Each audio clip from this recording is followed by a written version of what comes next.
Hello students, मैं सुधांशु स्वागत करता हूं आपका आशीष तिवारी यूट्यूब चैनल पर। आशा करता हूं कि आप सभी अच्छे होंगे। मैं इस चैनल के माध्यम से आप सभी के लिए लेकर आया हूं एक वीडियो लेक्चर सीरीज जो बेस है आपके बीए ऑनर्स पॉलिटिकल साइंस और बीए प्रोग्राम के सेमेस्टर फोर्थ और फर्स्ट की भारत में सार्वजनिक प्रशासन public administration in India subject की एक इम्पोर्टेंट किताब पर, जो कि आपका डिसिप्लिन स्पेसिफिक कोर कोर्स यानी कि आपका बी ऑनर्स पॉलिटिकल साइंस का डीएससी 10 और बीए प्रोग्राम का डीएससी फर्स्ट का एक सब्जेक्ट है।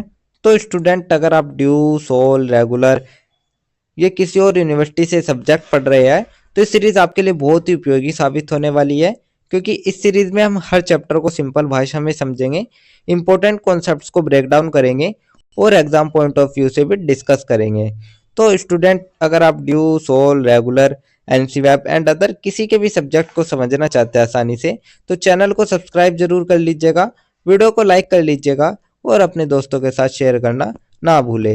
एंड सोल से रिलेटेड डेली अपडेट्स के लिए आप सभी हमारा व्हाट्सएप चैनल फॉलो कर लीजिएगा। तो चलिए शुरू करते हैं। मैं आपका स्वागत करता हूं बीए प्रोग्राम के और बीए ऑनर्स पॉलिटिकल साइंस के public administration in India subject के यूनिट नंबर 5 के क्या पार्ट में। इससे पहले की वीडियो में हमने यूनिट नंबर 4 के इंपॉर्टेंट टॉपिक डिस्कस किए थे और आज की वीडियो में हम हमारे यूनिट नंबर 5 का क्या पार्ट डिस्कस करने जा रहे हैं, जिसमें हम बात करेंगे सामाजिक कल्याण की अवधारणा एवं दृष्टिकोण के बारे में। तो स्टूडेंट, भारत विविधताओं का देश है, जहाँ कोई किसान अपने परिवार के साथ खेत में काम कर रहा है तो कहीं कोई महिला अपने बच्चों को स्कूल भेजने का सपना देख रही है। तो लेकिन सवाल हमारे सामने यही है कि हर किसी के पास बराबर मौके है, क्या हर व्यक्ति को जीवन की मूलभूत सुविधाएं मिल पाती है? तो इन्हीं सवालों के जवाब देती है हमारे सामाजिक कल्याण की अवधारणा। तो आज की इस वीडियो में हम समझेंगे सामाजिक कल्याण क्या है, क्यों जरूरी है और भारत में इसे कैसे लागू किया गया, यानी कि कंप्लीट सामाजिक कल्याण की अवधारणा को। तो चलिए इस चैप्टर की जो हम शुरुआत कर लेते हैं, वो हम सबसे पहले एक छोटे से परिचय से कर लेते हैं। तो सबसे पहले हम एक छोटा सा इंट्रोडक्शन यानी कि एक छोटा सा परिचय देख लेते हैं। परिचय में हम देखेंगे सामाजिक कल्याण का मतलब है समाज के कमजोर, पिछड़े और वंचित वर्गों के लिए सुरक्षा, सहायता और विकास की नीतियां बनाना। तो समाज कल्याण यानी कि सोशल वेलफेयर एक ऐसा प्रयास है जो कि समाज के कमजोर, वंचित और पिछड़े वर्गों को मुख्य धारा में लाने के लिए किया जाता है। इसका उद्देश्य समाज में समानता, न्याय और समय सुनिश्चित समग्र विकास सुनिश्चित करना है। तो इसका मकसद है समानता, न्याय और सर्वांगीण विकास। सरकार और समाज दोनों की भूमिका होती है योजनाएं बनाने और उन्हें लागू करने में। तो स्टूडेंट, आप एक बार कल्पना कीजिए एक ऐसे समाज की जहां कोई बच्चा शिक्षा से वंचित ना रहे, कोई बुजुर्ग अकेला ना रहे और कोई महिला असुरक्षित महसूस न कर सके। तो यही है हमारे सामाजिक कल्याण की आत्मा, एक ऐसा सिस्टम जो कि हर व्यक्ति को गरिमापूर्ण जीवन जीने का अवसर देती है। तो स्टूडेंट, यही था हमारा एक छोटा सा परिचय। परिचय के बाद जो हमारा नेक्स्ट टॉपिक आता है वो हमारा आता है समाज कल्याण प्रशासन। तो अब हम बात कर लेते हैं समाज कल्याण प्रशासन के बारे में, यानी कि सोशल वेलफेयर एडमिनिस्ट्रेशन के बारे में। तो स्टूडेंट, किसी नीति का उद्देश्य तभी पूरा होता है जब उसे जमीन पर उतारा जाता है, और यही काम करता है हमारा समाज कल्याण प्रशासन। तो समाज कल्याण प्रशासन वह प्रक्रिया है जिसमें सामाजिक नीतियों, योजनाओं और कार्यक्रम को लागू किया जाता है। तो स्टूडेंट, समाज कल्याण प्रशासन वह प्रक्रिया है जिसके जरिए सामाजिक योजनाएं बनती है, लागू होती है और फिर उनका मूल्यांकन किया जाता है। जैसे कि आप देख सकते हैं, वृद्धावस्था वृद्धावस्था पेंशन योजना हो गई, विधवा पेंशन हो गई, बाल विकास कार्यक्रम हो गई, ये सभी हमारे सामाजिक कल्याण प्रशासन के सामाजिक एक उदाहरण है। तो अब हम इसके कुछ मुख्य तत्वों के बारे में बात कर लेते हैं। तो इसमें मुख्य तत्व है नीतियों का निर्माण, कमजोर वर्गों के लिए कानून और योजनाएं, कार्यान्वयन, योजनाओं को जमीन पर लागू करना, निगरानी और मूल्यांकन, योजनाओं के प्रभाव और परिणामों की जांच, या प्रशासनिक और संस्थागत ढांचे के माध्यम से चलता है। तो स्टूडेंट, सरकार सिर्फ कानून बनाती है लेकिन उन्हें लागू करने का जिम्मा होता है प्रशासनिक तंत्र का, यानी नीति निर्माण, कार्यान्वयन और निगरानी। यही है सामाजिक कल्याण प्रशासन के 3 स्तंभ। तो स्टूडेंट, यही थे हमारे इसके कुछ मुख्य तत्व जो कि मैंने आपको बता दिए हैं। तो यही था हमारा समाज कल्याण प्रशासन। इसके बाद हमारा जो नेक्स्ट टॉपिक आता है वो हमारा आता है समाज कल्याण को लेकर। तो अब हम बात कर लेते हैं आखिरकार जो समाज कल्याण है वो आखिर है क्या।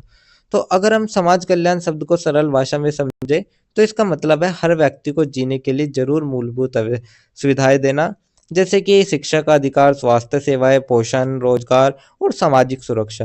तो सामाजिक कल्याण का उद्देश्य है गरीब, विकलांग, बुजुर्ग, महिला और बच्चों को जीवन की मूलभूत सुविधाएं प्रदान करना।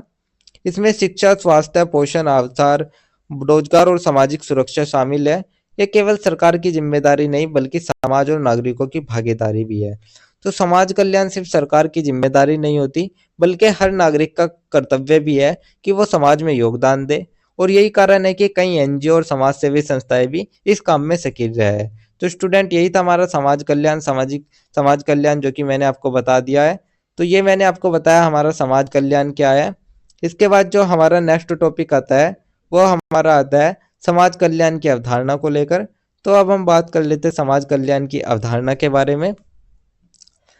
तो स्टूडेंट, समाज कल्याण का मूल विचार है गरीब और मानव कल्याण और सामाजिक न्याय। तो समाज कल्याण का मूल विचार है मानव कल्याण और सामाजिक न्याय। यह हम तीन दृष्टिकोण से देखकर समझ सकते हैं। तो तीन दृष्टिकोण से यह देखा जाता है। पहला चिकित्सीय दृष्टिकोण, सेकंड शैक्षिक दृष्टिकोण और थर्ड हमारा सामाजिक दृष्टिकोण। तो चिकित्सीय दृष्टिकोण में देखें तो रोग, स्वास्थ्य और पोषण पर ध्यान। तो बीमारी, स्वास्थ्य और पोषण से जुड़ी जरूरतों पर ध्यान देना ही हमारा चिकित्सीय दृष्टिकोण है।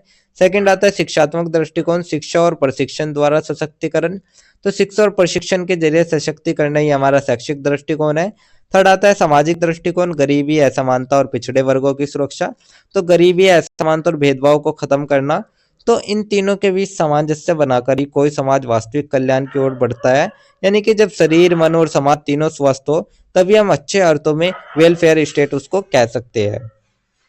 तो स्टूडेंट, यही थी हमारी समाज कल्याण की अवधारणा।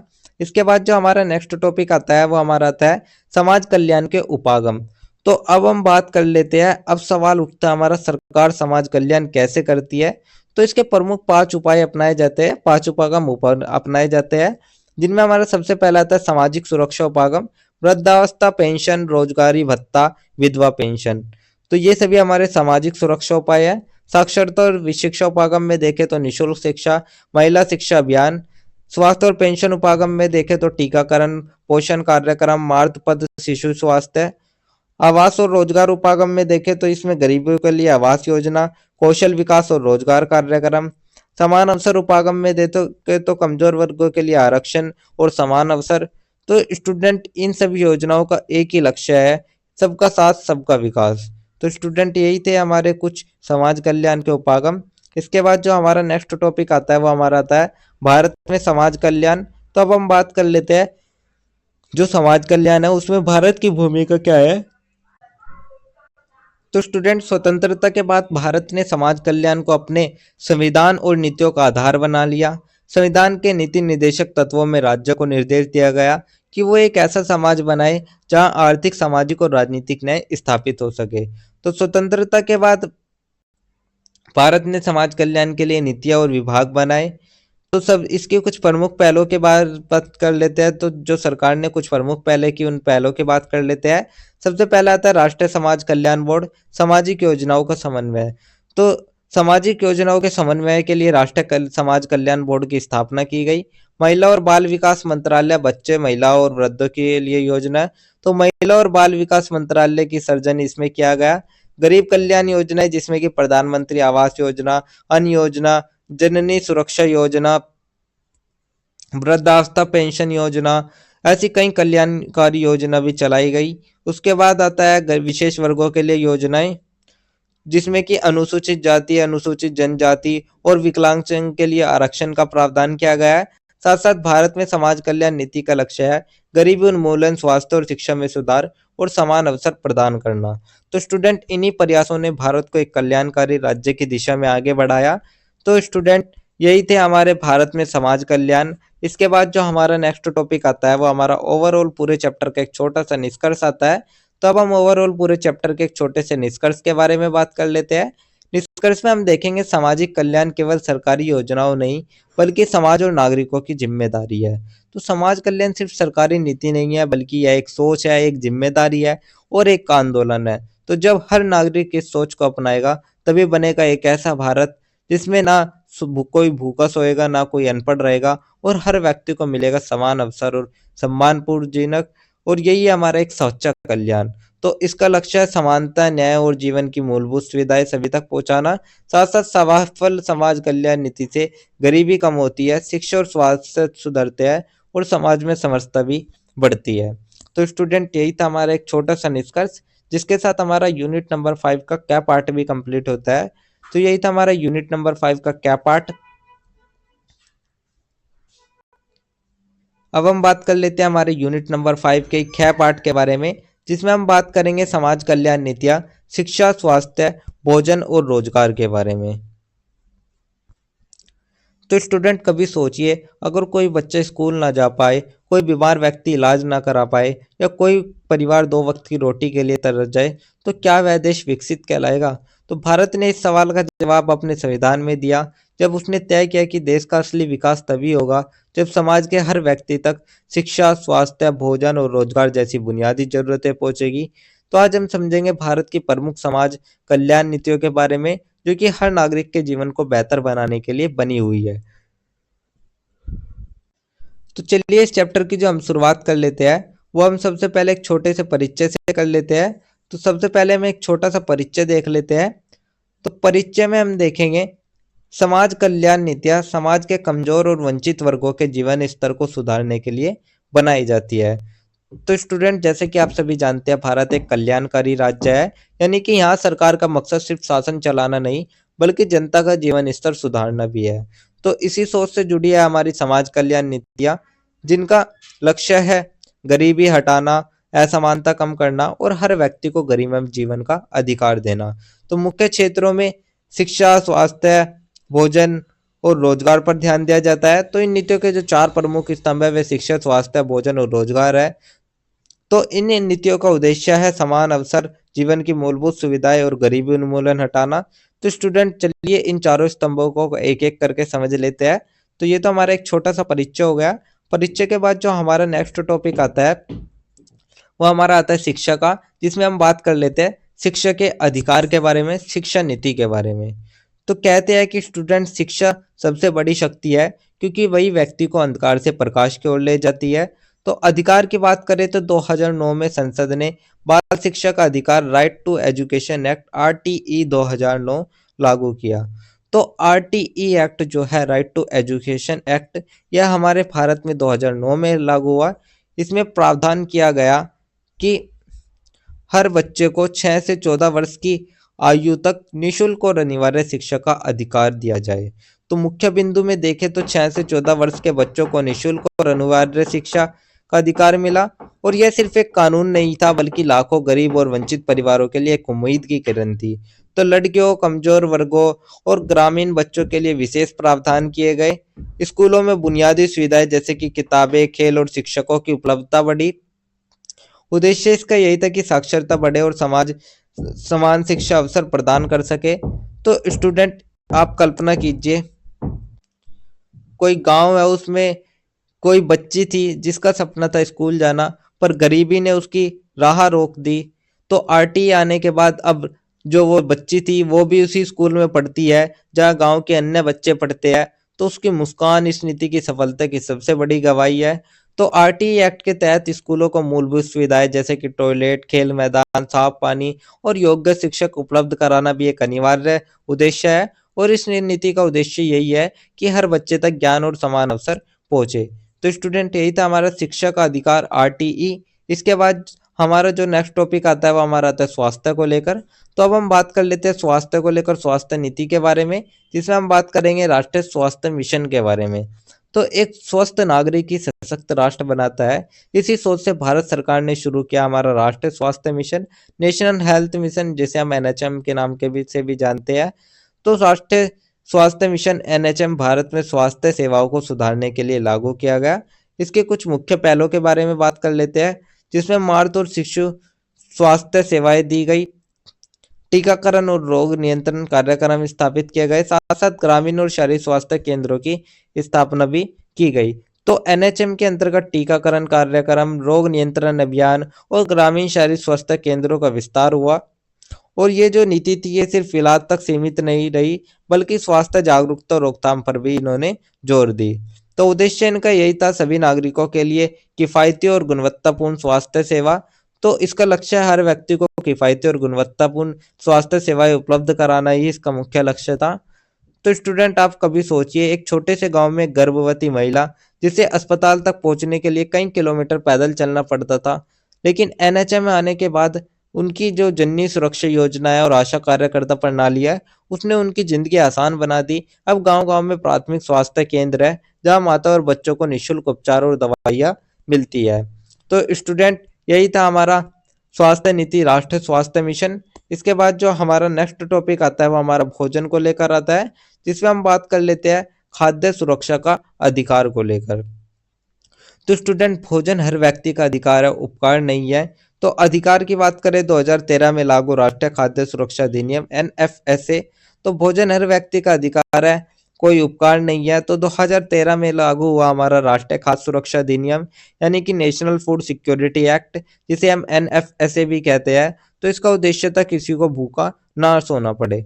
तो स्टूडेंट आप कल्पना कीजिएगा एक मजदूर परिवार जो रोज की मेहनत से पेट भरता था, लेकिन लॉकडाउन जैसे संकटों में उनके पास कुछ नहीं बचता।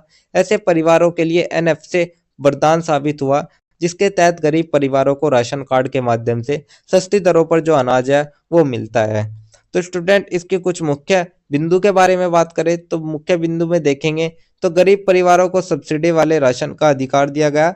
साथ साथ पोषक युक्त भोजन खासकर बच्चों और गर्भवती महिलाओं के लिए कुपोषण कम किया गया और सभी को पर्याप्त खाद्य उपलब्ध भी कराया गया। उद्देश्य क्या थे? इसका उद्देश्य था भोजन की उपलब्धता और सुरक्षा सुनिश्चित करना। तो मकसद मकसद इसका यही था कि हर व्यक्ति के लिए पोषण युक्त भोजन की उपलब्धता और सुरक्षा बढ़ाई जाए। तो स्टूडेंट ये जो कानून था ये देश की 75 ग्रामीण और 50% गैरी आबादी को कवर करता है। साथ ही मिड डे मील योजना और गर्भवती महिलाओं के पोषण कार्यक्रम भी हमारे इसी से जुड़े हुए हैं। तो स्टूडेंट यही थी हमारी भोजन नीति, इसमें हमने बात करी खाद्य सुरक्षा का अधिकार। इसके बाद जो हमारी नेक्स्ट आती है जो कि हमारी लास्ट रहती है रोजगार, जिसमें हम बात कर लेते हैं मनरेगा के बारे में। तो चलिए इसमें मनरेगा के बारे में बात कर लेते हैं। तो स्टूडेंट काम का अधिकारी आत्मसम्मान का अधिकार है। तो इसी सोच से 2005 में लागू हुआ हमारा महात्मा गांधी राष्ट्रीय ग्रामीण रोजगार गारंटी अधिनियम, जिसे हम मनरेगा के नाम से भी जानते हैं। तो पूर्ण रूप महात्मा गांधी राष्ट्रीय ग्रामीण रोजगार गारंटी अधिनियम 2005 में लागू हुआ। इसमें क्या क्या मुख्य बिंदु थे? तो मुख्य बिंदु थे ग्रामीण क्षेत्रों में न्यूनतम 100 दिन का रोजगार, मजदूरों का भुगतान समय पर सीधे बैंक खाते में, स्थानीय बुनियादी ढांचा निर्माण जैसे सड़क, नहर, जल संरक्षण। तो इस कानून ने देश के हर नागरिक, हर ग्रामीण परिवार को दिया कम से कम 100 दिनों का रोजगार पाने का अधिकार। और इसका मुख्य उद्देश्य देखें तो गरीबी और बेरोजगारी कम करना, ग्रामीण विकास बढ़ाना। तो मनरेगा का उद्देश्य है ग्रामीण गरीबी घटाना, गांव में बुनियादी ढांचे तैयार करना और महिलाओं को आर्थिक रूप से सशक्त बनाना। तो स्टूडेंट आप एक बार कल्पना कीजिए राजस्थान के एक गांव में लक्ष्मी नाम की महिला थी, जिसके घर की आय बंद हो गई थी। लेकिन मनरेगा के तहत उसे गांव में ही मिट्टी का काम मिला और उसी मजदूरी से उसने अपने बच्चों को स्कूल भेजा। और यह सिर्फ एक रोजगार नहीं बल्कि स्वाभिमान की पुनर्स्थापना थी। तो स्टूडेंट इस योजना से न सिर्फ लोगों को काम मिला बल्कि गांव में सड़कें, तालाब और नहरें भी बनी। तो स्टूडेंट यही था हमारा मनरेगा। मनरेगा के बाद जो हमारा नेक्स्ट टॉपिक आता है वो हमारा ओवरऑल पूरे चैप्टर का एक छोटा सा निष्कर्ष आता है। तब हम बात कर लेते हैं हमारे ओवरऑल पूरे चैप्टर के एक छोटे से निष्कर्ष में, जिसमें हम देखेंगे शिक्षा, स्वास्थ्य, भोजन और रोजगार से जुड़ी नीतियां समाज के कमजोर वर्गों को सशक्त बनाती है। तो ये जो हमारी बुनियादी नीतियां है ये चारों एक साथ मिलकर बनाते हैं समाज कल्याण का चौखंबा। और ये नीतियां गरीबी कम करना, जीवन स्तर सुधारना और समान अवसर सुनिश्चित करती है। तो जब हर बच्चा पढ़ेगा, हर बीमारी का इलाज होगा, हर परिवार का पेट भरेगा और हर हाथ को काम मिलेगा, तभी साकार होगा विकसित भारत का एक सपना। तो ये नीतियां सिर्फ कागज की योजनाएं नहीं है बल्कि करोड़ों भारतीयों की जिंदगी की एक धड़कन भी है। तो भारत में ये नीतियां समाज कल्याण की दिशा में महत्वपूर्ण कदम है। तो स्टूडेंट आप याद रखिए सच्चा विकास वही है जो सबसे पीछे खड़े व्यक्ति तक पहुंचे। तो यही है भारत की समाज कल्याण यात्रा। तो यही था हमारा एक छोटा सा निष्कर्ष, जिसके साथ हमारा यूनिट नंबर 5 का ख पार्ट भी कंप्लीट होता है। तो ये इसी के साथ हमारी यूनिट नंबर 5 भी कंप्लीट होती है, क्योंकि यूनिट नंबर 5 में हमारे टोटल 2 ही पार्ट थे, क और ख, जो कि मैंने आपको बता दिए है। तो यही थी हमारी 5th यूनिट, जिसके इंपॉर्टेंट टॉपिक्स मैंने आपको शॉर्ट्स में एक्सप्लेन कर दिया है। तो अगर किसी भी स्टूडेंट को ये पीडीएफ या नोट्स चाहिए होंगे तो आप हमारे टेलीग्राम चैनल को ज्वाइन कर लीजिएगा। वहाँ पर आपको ये पीडीएफ या नोट्स मिल जाएंगे। एंड अगर किसी भी स्टूडेंट का किसी भी तरह का कोई भी डाउट या किसी भी तरह की कोई भी क्वेरी होती है तो आप हमारे कमेंट सेक्शन में या हमारे इंस्टा पेज को फॉलो करके भी पूछ सकते हैं। डेली अपडेट्स के लिए आप सभी हमारा व्हाट्सएप चैनल फॉलो कर लीजिएगा।